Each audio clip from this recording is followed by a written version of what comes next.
আল্লাহ সুবহানাহু ওয়া তাআলার দরবারে লক্ষ কোটি শুকরিয়া আদায় করছি, যিনি আমাদেরকে আজকে বিশ্বনবীর আলোচনা করার, বিশ্বনবী সম্পর্কে জানার, শোনার এবং বোঝার মতো একটি গুরুত্বপূর্ণ মাহফিলে শরীক হওয়ার তৌফিক দান করেছেন। এজন্য আমরা দিল থেকে শুকর আদায় করি আলহামদুলিল্লাহ। আলহামদুলিল্লাহ। বিশ্বনবী সাল্লাল্লাহু আলাইহি ওয়াসাল্লাম বলেছেন, বাদাআল ইসলামু গরীবা ওয়া সায়াউদু গরীবা ফাতুবা লিল গুরাবা আও কামা ক্বালা আলাইহিস সালাতু ওয়াস সালাম। সহিহ মুসলিম শরীফের হাদিস। আল্লাহর রাসূল বলেছেন, ইসলাম নিতান্ত অসহায়, নিঃস্ব এবং সঙ্গীহীন অবস্থায় তার যাত্রা শুরু করেছিল। যখন ইসলাম যাত্রা শুরু করেছে, ইসলামের আপন বলতে কেউ ছিল না। গড় থেকে নিয়ে রাষ্ট্র পর্যন্ত সকলেই ইসলামের শত্রু ছিল। আল্লাহর নবী যখন একত্ববাদে দাওয়াত দেওয়ার জন্য, রিসালাতে দাওয়াত দেওয়ার জন্য রাস্তাঘাটে, হাটে, মাঠে, বাজারে যাইতেন, তখন নিজের গড়ের লোক আবু লাহাব রাসূলের পিছু পিছু হাঁটিয়া মানুষদেরকে বলতো, ইন্নাহু কাযযাব, সে হচ্ছে একজন মিথ্যুক, তোমরা তার কথা শুনিও না, তার সম্পর্কে আমি সবচেয়ে ভালো জানি, সে আমার আপন ভাতিজা। কোন মানুষ সম্পর্কে তার আপন চাচা যদি বলে সে একজন মিথ্যুক, তাহলে ওই মানুষের কথা কি কেউ শুনবে? কেউ শোনার কথা না।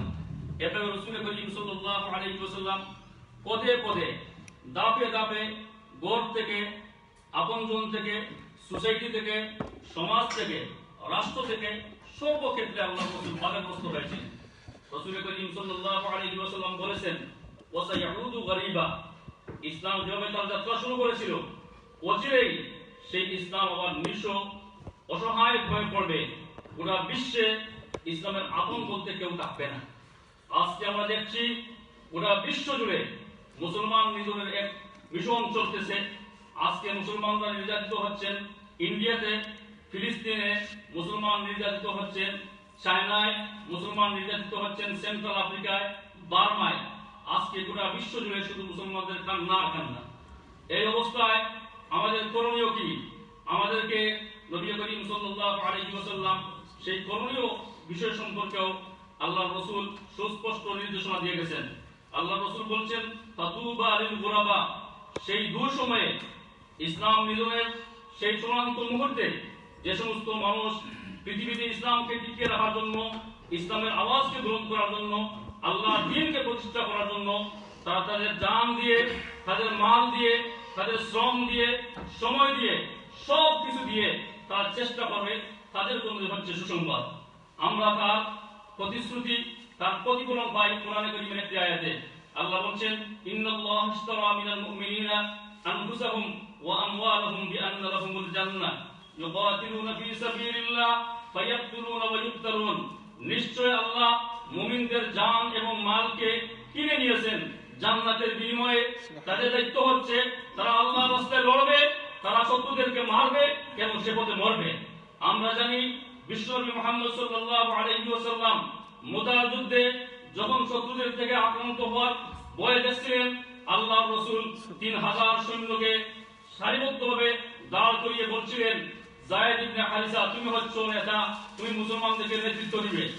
আল্লাহর রাসূল বলছেন, হে যায়েদ ইবনে হারিসা, যদি তোমার পরে তুমি যদি মারা যাও, তাহলে তোমার পরে জাফর ইবনে আবি তালিব সে নেতৃত্ব দিবে।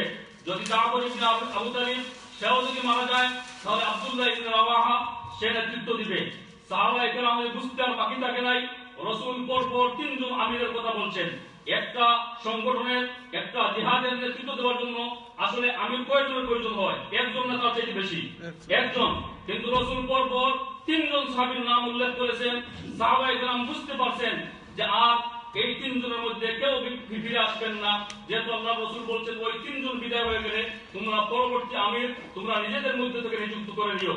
যায়েদ ইবনে হারিসা রাদিয়াল্লাহু আনহু তিনি বললেন, ইয়া রাসূলুল্লাহ, আপনি সুস্পষ্ট ঘোষণা দিয়েছেন এখন আমার আর করে যাওয়ার প্রয়োজন নাই, আপনিই আমার পিতা।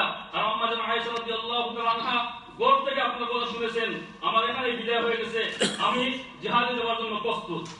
জাফর ইবনে আবু তালিব রাদিয়াল্লাহু আনহু বললেন, ইয়া রাসূলুল্লাহ, আপনি যেহেতু আমাকে বলছেন আমি আমার ঘরে গিয়ে বিদায় নিয়ে আসি, আমি যাচ্ছি আমার ঘরে।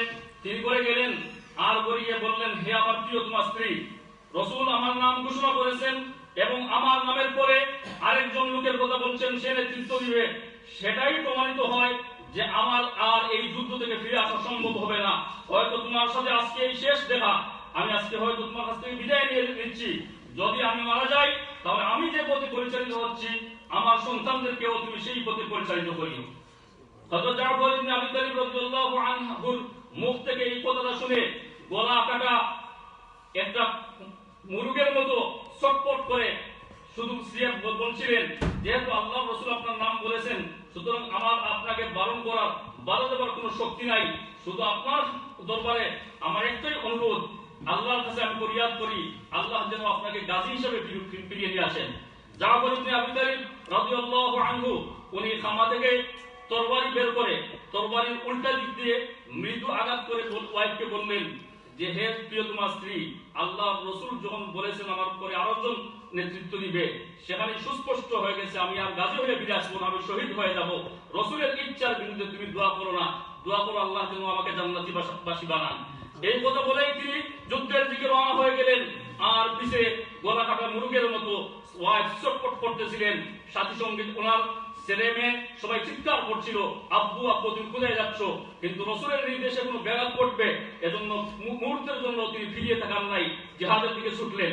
এরপরে আব্দুল্লাহ ইবনে রাওয়াহা তিনি গিয়ে বললেন, হে আমার ওয়াইফ, আল্লাহর রাসূল বলছেন আমি যেন জিহাদের জন্য চলে যাই, আমি তোমার কাছ থেকে বিদায় নিতে আসছি।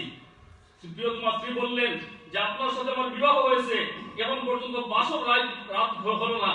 আমি শুনেছি মদিনার মধ্যে আপনি অত্যন্ত সুন্দর একজন মানুষ, সুঠাম দেহের মানুষ, আপনি হচ্ছেন সুন্দরী রূপসী মহিলা, আর আপনার সাথে আমার দেখাও হইল না, আপনি জিহাদে চলে যাচ্ছেন, একটা বার্তা আপনি ঘরের ভিতরে চলে আসেন, এক বার্তা দান করে আপনাকে দেখি। তখন স্বামী বললেন যে, হে প্রিয়তমা স্ত্রী, তোমার এই আবেদন অবশ্যই আমি রাখতাম, কিন্তু যদি ঘরের ভিতরে ঢুকে যাই আর তোমার প্রেম আমার অন্তরের ভিতরে ঢুকে যায়, তাহলে হয়তো আমি জিহাদে যাওয়ার থেকে বিরত থাকতে পারি, এজন্য করে আসবো না। প্রিয়তমা স্ত্রী বললেন যে, হে স্বামী, আমি রাসূল যেটা বলছেন সেটা মোটেও তোমাকে বাধা দিব না, একটা বারের জন্য ঘরের ভিতরে ঢুকো, আমি তোমার এই চেহারাটা একবার দেখে আমার অন্তরের মধ্যে প্রতিচ্ছবি করে রাখি, যখন তুমি মারা যাবে, মারা যাওয়ার পরে কিয়ামতের ময়দানে যেন আমি চিনতে পারি যে উনি আমার স্বামী। সুবহানাল্লাহ, আল্লাহু আকবার। বিদায় নিয়ে বের হয়ে গেলেন। আর বের হওয়ার পরে তিনজন সাহাবী যুদ্ধ বেজে উঠছে, কাফেররা 1,00,000 সৈন্য আর মুসলমান মাত্র 3,000। এই 3,000 সৈন্য যখন যুদ্ধের ময়দানে ঝাঁপিয়ে পড়েছেন, তখন যুদ্ধের দামামা বেজে উঠছে। হযরত যায়েদ ইবনে হারিসা রাদিয়াল্লাহু আনহু শাহাদাত বরণ করে ফেললেন। জাফর ইবনে আবি তালিব রাদিয়াল্লাহু আনহু দৌড়ে এসে জানলা হাতের মধ্যে উঠাইয়া ইসলামের পতাকা উড্ডীন করে ধরলেন। হযরত জাফর ইবনে আবি তালিব রাদিয়াল্লাহু আনহুর উপর আক্রমণ শুরু হইল। ডান হাত কেটে দেওয়া হয়েছে, বাম হাত কেটে দেওয়া হয়েছে, ডান পা কেটে দেওয়া হয়েছে, বাম পা কেটে দেওয়া হয়েছে। এমত অবস্থায়ও তিনি ইসলামের পতাকাকে উড্ডীন করে রাখার জন্য দাঁত দিয়ে কামড় দিয়েও ইসলামের পতাকাকে উড্ডীন করে রাখছে। সুবহানাল্লাহ। হযরত আব্দুল্লাহ ইবনে রাওয়াহা রাদিয়াল্লাহু আনহু দৌড়ে এসেছেন, এসে দেখেন জাফর ইবনে আবি তালিবকে দেখা যাচ্ছে না, কিন্তু পতাকা তো উড্ডীনই আছে। আসিয়া দেখেন যে দাঁত দিয়ে কামড় দিয়ে তিনি পতাকা উড্ডীন করে রাখছেন। এমত অবস্থায় সেই অবস্থা থেকে তিনি পতাকা নিয়ে আবার পতাকা উড্ডীন করলেন। জাফর ইবনে আবি তালিব রাদিয়াল্লাহু আনহু মৃত্যুর সময় বলেছিলেন, হে আমার সাহাবায়ে কেরাম, তোমরা রাসূলের কাছে গিয়ে বলবে জাফর ইবনে আবি তালিব আপনাকে সালাম দিয়েছে, এবং তিনি বলছেন যে, হে মুসলমানরা, তোমরা যুদ্ধ চালিয়ে যাও, আমি এখন থেকে জান্নাতের সুঘ্রাণ আমার নাকের মধ্যে অনুভব করতেছি। এই কথা বলেই তিনি দুনিয়া থেকে বিদায় নিয়ে গেলেন। একজন সাহাবী ওনাকে স্বপ্ন দেখছিলেন, স্বপ্ন দেখার পরে ওনাকে জিজ্ঞাসা করলেন যে, আল্লাহ আপনার সাথে কোন ব্যবহার করেছেন? তিনি জবাব দিলেন, আল্লাহ সুবহানাহু ওয়া তাআলা আমাকে জান্নাত দান করেছেন।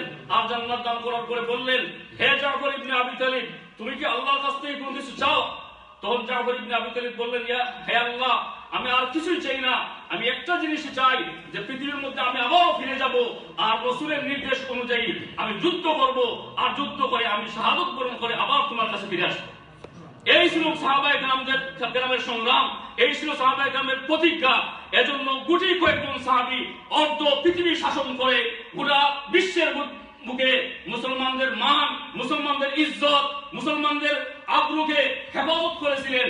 আজকে আমরা কোটি কোটি লক্ষ লক্ষ মিলিয়ন মিলিয়ন মুসলমান হওয়ার পরেও আজকে গোটা পৃথিবীতে আমরা পরাজিত, আমরা আক্রান্ত, আমরা নির্যাতিত, নিপীড়িত। রাসূল বলেছেন দুটি কারণে তা হবে। মৃত্যুর ভয়, আর আরেকটি হচ্ছে দুনিয়ার মহব্বত। আজকে আমরা ইসলামকে ভালোবাসি, ইসলামের জন্য আজকে জব ছাড়তে রাজি নয়, ইসলামের জন্য একটা টিউশন ছাড়তে রাজি নয়, তাহলে ইসলাম কায়েম হবে কিভাবে?